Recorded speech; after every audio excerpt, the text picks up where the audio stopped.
Hej. I denne her video skal det handle om det, vi kalder forsyningsbalancen eller nationalregnskabsligningen. Det er to navne for det samme, og det er sådan set en ligning med nogle bogstaver i, og den her ligning giver os egentlig et overblik over økonomien. Det skal jeg prøve at forklare. På den ene side har vi, altså på den ene side af lighedstegnet, har vi det, vi kalder det samlede udbud i økonomien. Det er altså økonomiens udbudsside, og det består altså af Y plus M, hvor Y repræsenterer BNP, det vil sige det, der bliver produceret i et samfund. Det kunne være Danmark, så det, der bliver produceret i Danmark, det bliver repræsenteret af Y, og det, der bliver produceret i udlandet, men solgt her i landet som en import, det er jo altså en del af det danske udbud, fordi det kan købes her i landet, jamen det er jo så den M. Så det samlede udbud af varer og tjenester i Danmark, det er det, vi selv producerer, plus det, vi får hjem fra udlandet. På den anden side af ligningen, der har vi den samlede efterspørgsel i samfundet.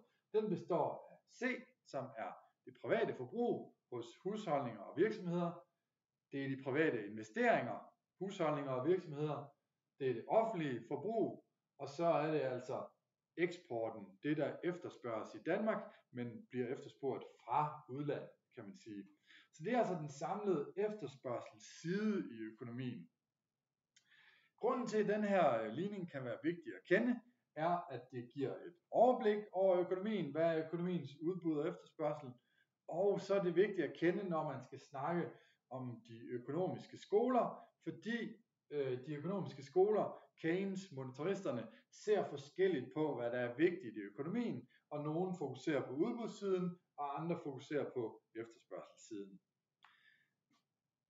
Derudover så fortæller det os, at hvis for eksempel det offentlige forbrug nu sættes op, hvis vi siger, at G bliver større, så er der jo nødt til at ske noget i ligningen, for at den stadig går op. Der kan så ske det heldige og gode, lad os sige, at det får vores BNP til at stige. Det vil sige, at hvis G bliver større herovre på den ene side af lighedstegnet, så sker der så det på den anden side, at vores BNP bliver større. Det kunne man håbe på, hvis man nu førte finanspolitik. Der kunne også ske det, at importen i stedet blev større, altså at det var M, der blev større, vi købte mere fra udlandet. Der kunne også ske det, at privatforbruget falder, fordi det offentlige forbrug måske på en eller anden måde udkonkurrerer noget privatforbrug, eller er betalt af skatter fra private.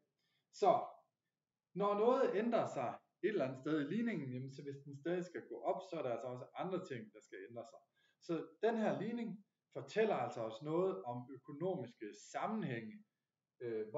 Hvad sker der, når X sker? Så på den måde kan den være god at kende.